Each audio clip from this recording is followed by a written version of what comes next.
Papa mummy के लिए best gift Saregama कारवा।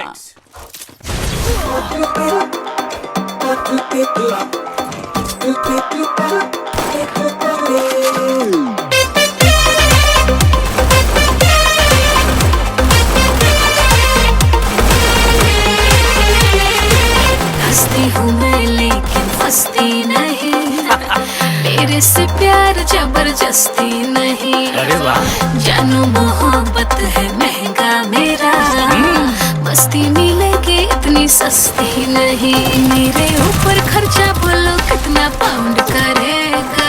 तो सुनो, डीजे जब साउंड करेगा कमरिया राउंड करेगा, बीट पे ढिंचक ढिंचक पूरा एक राउंड करेगा। डीजे जब साउंड करेगा कमरिया राउंड करेगा, बीट पे ढिंचक ढिंचक पूरा एक राउंड करेगा।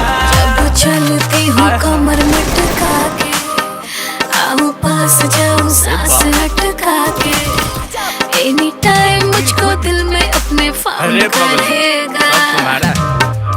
डीजे जब साउंड करेगा कमरिया राउंड करेगा, बीट पे ढिंचक ढिंचक पूरा एक राउंड करेगा। डीजे जब साउंड करेगा कमरिया राउंड करेगा, बीट पे ढिंचक ढिंचक पूरा एक राउंड करेगा।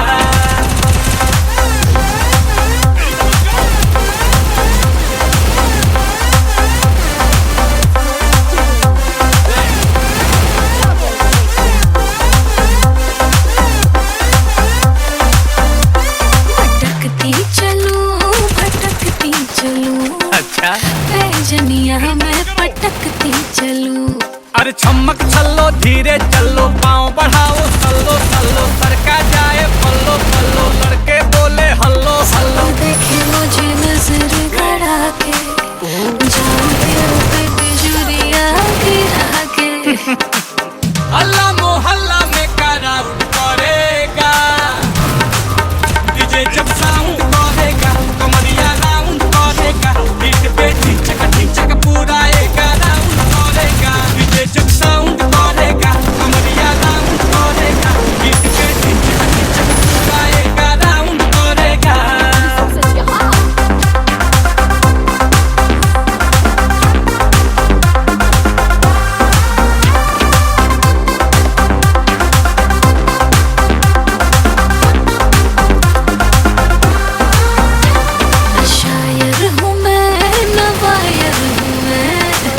चल जाएगा फायर हूँ मैं।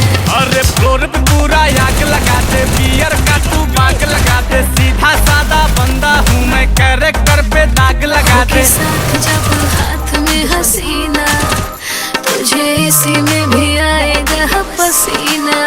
होगा धूम जब बूम ये ग्राउंड करेगा।